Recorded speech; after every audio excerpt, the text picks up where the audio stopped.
ஒரு நாள் சிரித்தேன், ஒரு நாள் முறைத்தேன், உனை நான் கொள்ளாமல் கொன்று புதைத்தேனே மன்னிப்பாயா.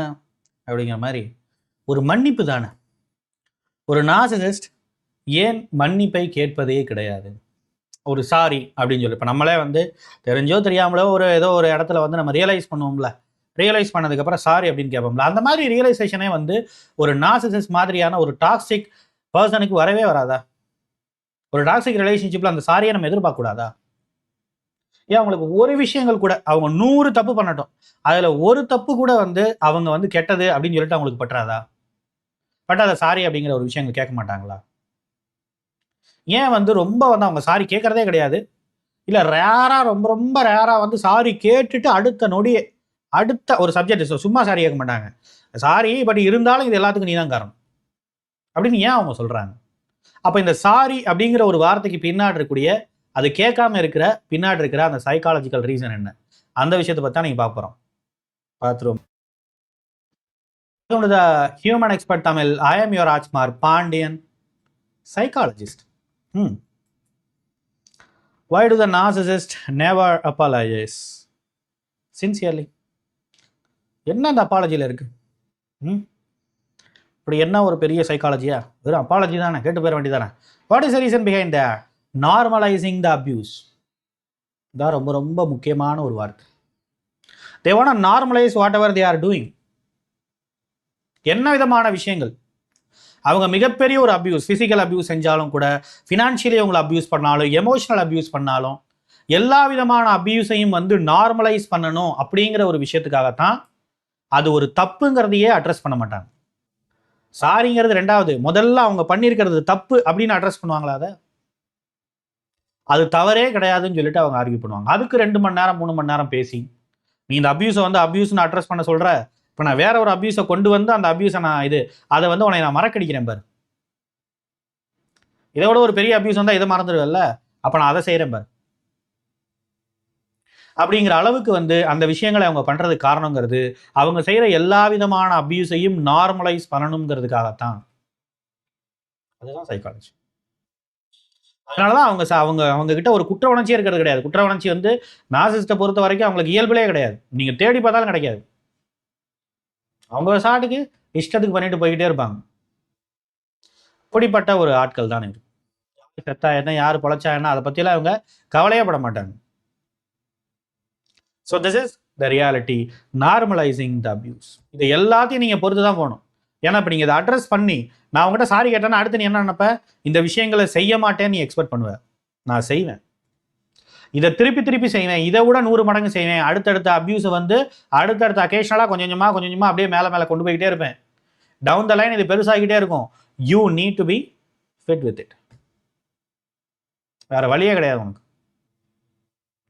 This is what is my school. அவ்வளோ ஏன்னா ஓகே, ஃபெமிலியர் தி பெயின்.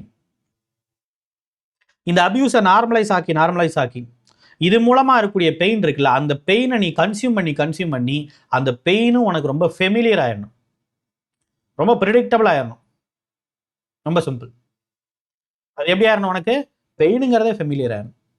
அப்போ ஒரு நார்மல் லைஃபோ, ஒரு நார்மல் ரிலேஷன்ஷிப்போ, ஒரு குட் ரிலேஷன்ஷிப்பில் இருக்கக்கூடிய க்ரீன் ஃப்ளாகு, ஏன்னா அதில் இருக்கக்கூடிய சந்தோஷங்கள் ஒரு நார்மல் லைஃப்பில் நீங்கள் போனீங்கன்னா, ஒரு கிராமத்தில் போனீங்கன்னா ரொம்ப கஷ்டப்படுற ஒரு விவசாய குடும்பம், அந்த குடும்பத்தில் வந்து ஏன்னா அவங்களோட இதெல்லாம் சாகுபடியெல்லாம் வந்து போயிட்டு போச்சு, வேஸ்ட், அது இதாகி போயிடுச்சு.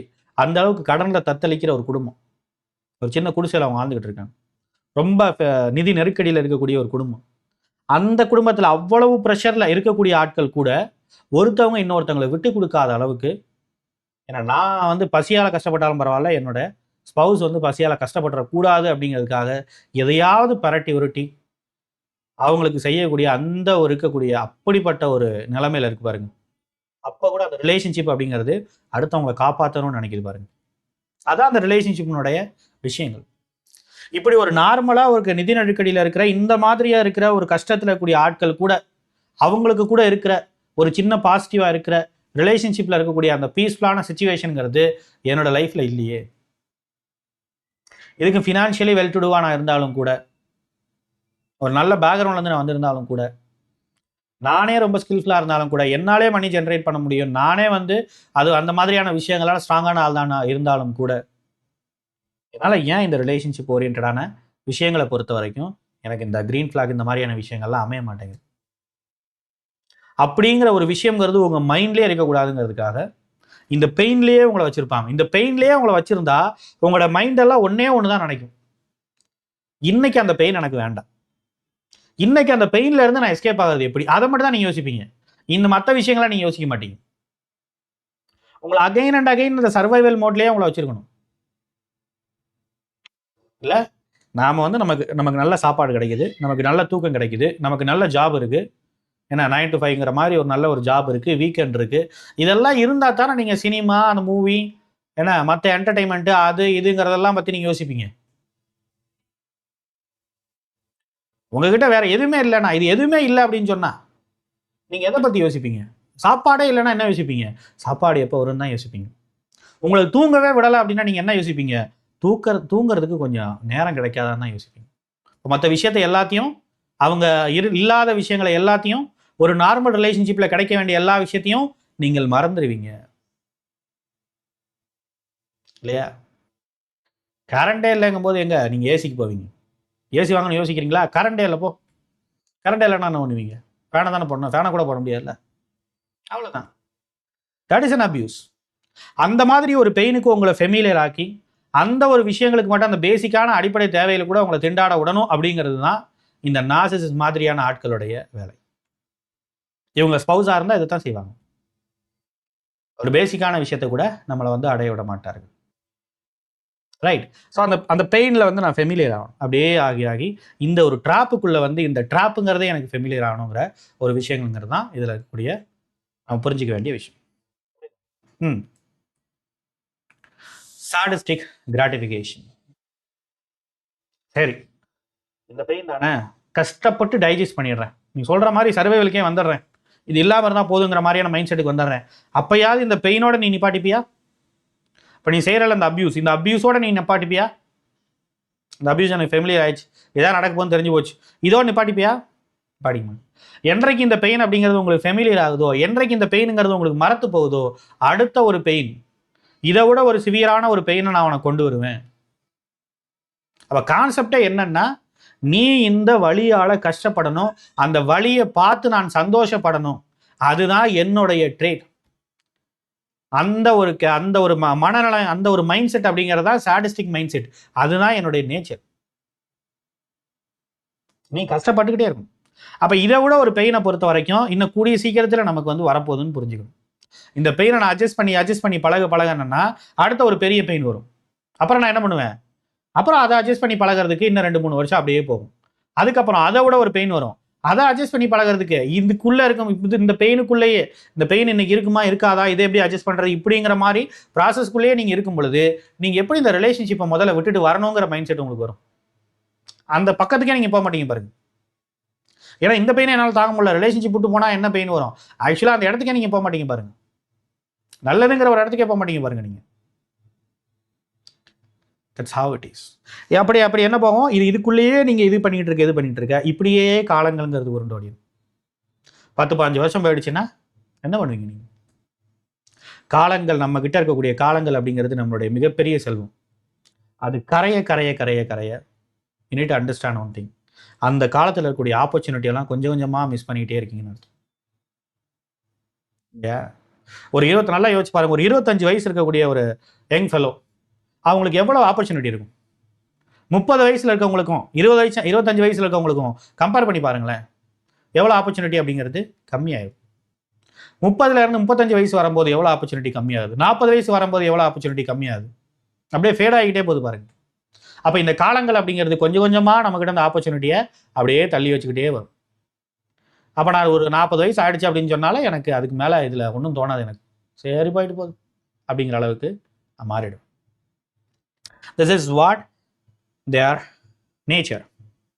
எஸ், இது எல்லாம் சேர்ந்து எண்ட் ஆஃப் த டே நமக்குள்ளே வந்து ஒரு சிவியரான ஒரு செல்ஃப் டவுட்டை க்ரியேட் பண்ணி, இதுக்குள்ளேயே நம்மளை ட்ரெயின் பண்ணி என்ன அப்படியே நம்ம வந்து போக ஆரம்பிச்சிடும். இது எல்லா விதமான விஷயங்களும் சேர்ந்து ஓகே, இப்போ இதெல்லாம் செஞ்சுக்கிட்டே இருக்கிறாங்க, வச்சுக்கிட்டே இருக்கிறாங்க அப்படிங்கிற மாதிரி விஷயங்கள்லாம் இருக்குல்ல. இப்போ அவங்க சாரி கேட்க மாட்டேங்கிறாங்கல்ல. இப்போ சாரி கேட்காம இவ்வளவு ஸ்ட்ராங்கா அவங்க பேசுறாங்க, அபியூஸ் பண்றாங்க. ஆனா ஸ்ட்ராங்கா பேசுறாங்க. இவங்களுக்கு சப்போர்ட் பண்றதுக்கு 4, 5 ஃப்ளைங் மங்கி வேற கூட்டு வச்சுக்கிறாங்க. நம்மளுடைய நல்லா பார்த்தீங்கன்னா தெரியும், நம்மளுடைய கண்ணுக்கு தெரிந்தவர்கள் எல்லாருமே, நீங்க நல்லா பார்த்துங்க தெரியும். அந்த பிக்சருக்குள்ள நம்ம கண்ணுக்கு தெரிஞ்சவங்க எல்லாருமே அவங்களுடைய சப்போர்ட்டர்ஸா தான் இருப்பாங்க. அப்ப இது என்ன? இது ஒரு சினிமா மாதிரி. வரையறுக்கப்பட்ட ஒரு சினிமா. இதுக்குள்ள வந்து எந்தெந்த கேரக்டர் வரணும், வரக்கூடாதுங்கிறத வந்து டைரக்டர் தான் முடிவு பண்ணணும். அப்படி என்னுடைய வாழ்க்கையே மாறிடுச்சு. அவங்களுக்கு சப்போர்ட் பண்ற ஆட்கள் மட்டும் தான் இந்த பிக்சருக்குள்ள வரணும். அவங்களுக்கு சப்போர்ட் பண்ணாத, ஒரு அப்போஸ் பண்ணாத ஆட்கள்லாம் அப்பயே வெளியே துரத்தி விட்டுருவாங்க. அவங்கலாம் நமக்கு யாருன்னே தெரியாது. எத்தனையோ பேர் வந்து நீ செய்யறது தப்புன்னுலாம் சொல்லியிருப்பாங்க. ஆனா அவங்க நம்மகிட்டே வரமாட்டாங்க. நம்மகிட்டே வராத அளவுக்கு நம்மளை சுத்தி ஒரு பெரிய வளையம் போட்டு நம்மளை அப்படியே உள்ள வச்சிருப்பாங்க. அப்ப இப்படி இவ்வளவு ஸ்ட்ராங்கா அவங்க பேசும்போது, இவங்களுக்கு கூட இருக்கக்கூடிய இந்த மாதிரி சப்போர்ட்டர்ஸ்லாம் வரும்போது, நமக்குள்ள என்ன தோண ஆரம்பிக்கும்? ஒருவேளை நாம தான் வந்து தேவையில்லாத விஷயங்களுக்கு சாரி கேட்கிறோமோ? இல்லையா? எல்லாம் ஏன்னா கூட இருக்கவங்க எல்லாம் சொல்லியிருப்பாங்கல்ல, சின்ன சின்ன விஷயத்த பெருசாக்குற, சின்ன சின்ன விஷயத்த பெருசாக்குறேன்னு சொல்லிட்டே இருப்பாங்கல்ல. அப்போ நான் தான் வந்து தேவையில்லாத விஷயங்கள போட்டு குழப்பிக்கிறேனோ? இது சாரி கேட்கிற அளவுக்கு ஒர்த்தான ஒரு விஷயம் இல்ல போல. ஏன்னா நான் ஆல்ரெடி அதுக்கு ஃபெமிலியர் ஆயிருக்கேன். அந்த பெயினுக்கு நான் ஃபெமிலியர் ஆயிட்டேன். இப்ப இந்த பெயினுங்கிறது நார்மல்ங்கிற மாரி எனக்கு வந்துருச்சு. இன்னொரு பக்கத்த பொறுத்தவரைக்கும், நான் சிந்திக்கிற திறன் பெரிய அளவுல வந்து கிட்டத்தட்ட நான் விட்டுட்டு போயிடுச்சு. இன்னொன்னு இந்த ஒரு அபியூஸ் அப்படிங்கிறது, எல்லாரும் வந்து எனக்கு சொல்ற விஷயங்கள் அப்படிங்கிறது அப்படியே உள்ள போய்க்கிட்டே இருக்கு. இப்ப என்னோட மைண்ட் செட் அப்படிங்கிறது என்ன ஆக ஆரம்பிக்கும்? சாரி தேவையில்ல. நான் இந்த விஷயத்துக்கு சாரி கேட்கணுங்கிற அவசியம் இல்ல. விச் மீன்ஸ் இந்த மாரி விஷயத்தெல்லாம் நான் அப்பாலஜிஸ் வந்து நான் கிளைம் பண்ணணுங்கிற அவசியம் இல்ல. அவங்க வந்து அப்பாலஜிஸ்லாம் பண்ணணுங்கிற அவசியமே இல்லைங்கிற அளவுக்கு நான் யோசிக்க ஆரம்பிச்சுருவேன். எந்த அளவுக்கு ப்ரூட்டுவலா, சைக்கலாஜிக்கலா நான் அஃபெக்ட் ஆகுறேங்கிறத இங்க நம்ம பார்க்க வேண்டியிருக்கு. இதெல்லாம் பெரிய விஷயம். இதெல்லாம் ட்ராமா இன்ஃப்ளூயன்ஸ்ன்னு சொல்றது. இந்த ட்ராமால இருந்து கொஞ்சம் கொஞ்சமா நீங்க வெளில வரணும்னு சொன்னா, முதல்ல யோசிக்கிற அளவுக்கு கொஞ்சம் ஒரு கெப்பாசிட்டிக்கு நான் வரணும். இவங்க சுத்தி இருக்கிற இவங்க போடுற இந்த ரவுண்ட தாண்டி யோசிக்கிற அளவுக்கு, ஓரளவுக்கு எனக்கு அந்த சிந்திப்பு திறன் அப்படிங்கிறது வரணும்னா, கம் ஃபார் த தெரப்பி. வாழ்க்கையில நீங்க செய்யக்கூடிய ஒரு முக்கியமான ஒரு முயற்சியா, சில பேத்துக்கு கடைசி முயற்சியா கூட இருக்கட்டும். ஒண்ணு இந்த முயற்சி கடைசியா பண்ணி பார்ப்போம், இல்லாட்டி திருப்பி இதிலேயே வாழ்ந்துருவோம் பேசாம, அப்படின்னு கூட இருக்கட்டும். பட் முக்கியமான ஒரு முயற்சியா இந்த ஒரு செஷன் அப்படிங்கிறத நீங்க எடுத்துக்கங்க. இது ஆன்லைன்ல தான் இருக்கு. தாராளமா நீங்க எடுத்துக்கலாம். ஒரு 1 ஹவர் அப்படிங்கிறது வந்து அட்லீஸ்ட் நீங்க வீக்லி ஒரு 1 ஹவர் அப்படிங்கிறத நீங்க ஸ்பெண்ட் பண்ணீங்கன்னா, தாராளமா இந்த விஷயங்கள்ல இருந்து முதல்ல யோசிச்சு கொஞ்சம் கொஞ்சமா ஸ்டெப் பை ஸ்டெப்பா இதுலருந்து நம்ம வெளில வர முடியும். ஸோ இது ஒரு செஷன்ல வந்து போற ஒரு விஷயங்கள் கிடையாது. ஃபர்ஸ்ட் இருந்தாலும் உங்களோட சிச்சுவேஷன பத்தி அனலைஸ் பண்றதுக்கு ஃபர்ஸ்ட் ஒரு அனலைசிங் செஷன் எடுத்துக்கங்க. ஓகே. அது வாய்ஸ் கால் மூலமாவோ, இல்ல வீடியோ கால், ஜி மீட் இந்த மாரி விஷயங்கள் மூலமாவோ இருக்கலாம். ஸோ அந்த மாதிரியான விஷயங்கள் வேணும் அப்படின்னு சொன்னா, அது அப்படியே போக போக அத அனலைஸ் பண்ண என்னங்கிறது உங்களுக்கு கரெக்ட்டா கனெக்ட் ஆகும். ஓகே. சைக்காலஜிக்கலா சொல்ற விஷயங்கள், அசஸ் பண்ணி சொல்ற விஷயங்கள் நம்ம என்ன? உங்களோட லைஃப்ல நடக்கிற விஷயங்கள் என்ன? இதெல்லாம் கனெக்ட் ஆகும்போது, you will get to know lot of things. உங்களுக்கு ஒரு சின்ன கிளாரிட்டி கிடைக்கும். அந்த கிளாரிட்டிங்கிறது உங்கள நெக்ஸ்ட் லெவலுக்கு உங்கள யோசிக்க தூண்டும். அதுக்கு ஒரு சின்ன ஒரு மென்டல் ஸ்ட்ரென்த்த வந்து குடுக்கும். அப்புறம் அடுத்தடுத்த ஃபாலோ அப் செஷன் அப்படிங்கிறது அப்படியே ரொம்ப சூப்பரா போய்க்கிட்டு இருக்கும்.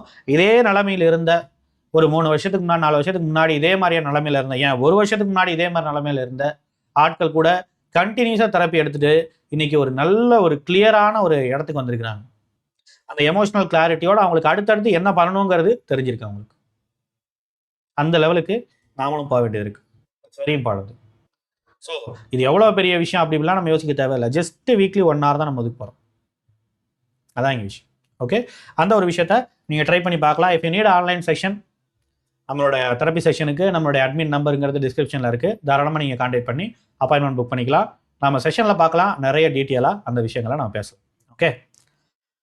என்னைக்குமே சின்ன சின்ன விஷயங்கள் தான். இல்லையா? அப்பாலஜி நம்ம கேட்கிறோம். அவங்க குடுக்கல அப்படிங்கிறது ஒரு சின்ன விஷயம் தான். சின்ன சின்ன விஷயங்கள் தான் வாழ்க்கையில நம்மள மிகப்பெரிய முட்டாளாக்கிரும். That is what